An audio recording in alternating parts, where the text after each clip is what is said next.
Hi everybody, j'espère que vous allez bien. On se retrouve aujourd'hui dans une nouvelle vidéo dans laquelle je vais partager avec vous quelques astuces beauté, mes astuces beauté.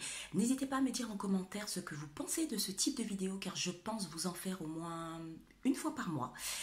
Donc surtout n'hésitez pas à me donner votre avis dans les commentaires. Eh bien écoutez, j'ai envie de vous dire restez connectés, on se retrouve tout de suite.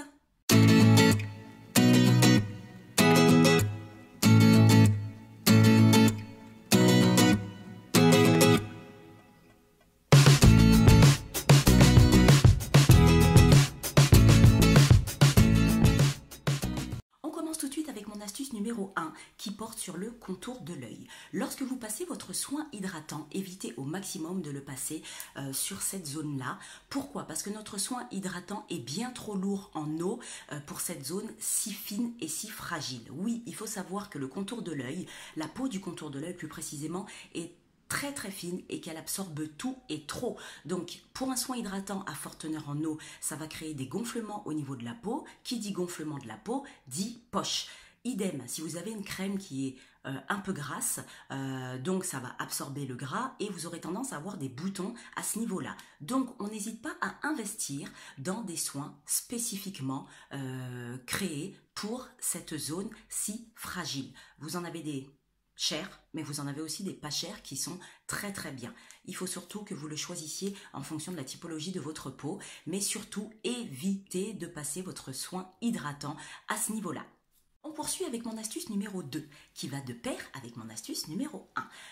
Comme je vous l'ai dit, vous allez donc tout acheter un soin contour des yeux, puisque maintenant que je vous l'ai expliqué, je crois en vous et je sais que vous allez l'acheter, que vous allez vouloir appliquer sur cette zone dont je vous ai parlé.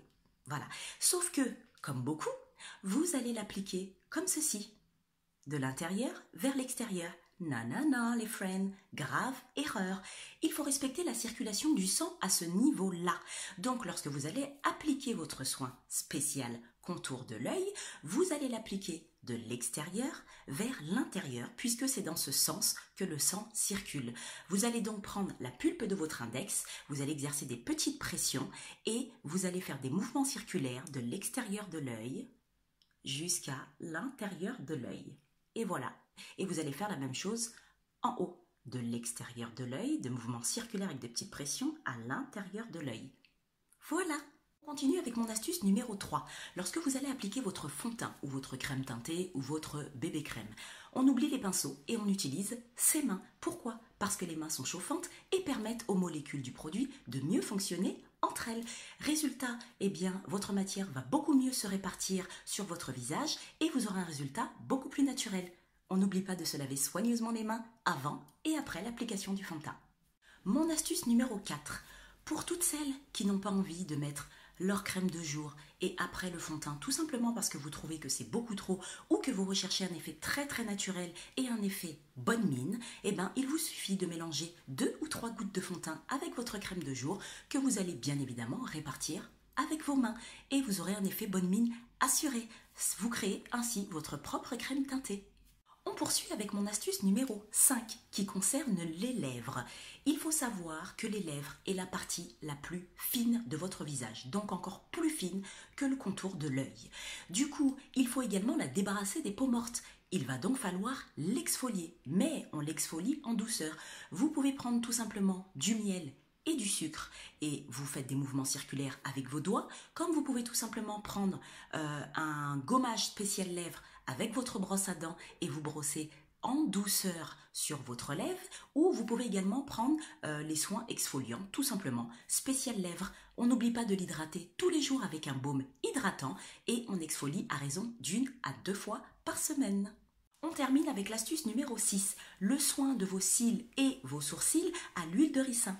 Je ne vous présente plus l'huile de ricin, on la connaît, riche en vitamine E, en minéraux, en acides gras et en protéines. Elle est donc extrêmement nourrissante.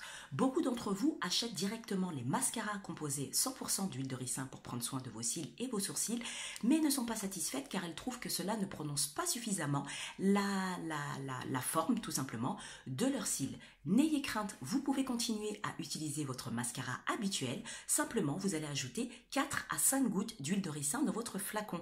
Ne vous inquiétez pas, cela n'aura aucune conséquence ni sur l'opacité de votre produit, ni sur la texture texture de celui-ci et ça vous permettra de prendre soin de vos cils et vos sourcils tous les jours. Quand je dis sourcils, c'est-à-dire si vous êtes comme moi, à tout simplement coiffer vos sourcils avec le mascara, et bien ça vous permettra aussi de prendre soin de vos sourcils. Voilà, cette vidéo est maintenant terminée. N'hésitez pas encore une fois à me dire ce que vous en pensez dans les commentaires. J'espère qu'elle vous aidera, j'espère surtout qu'elle vous plaira.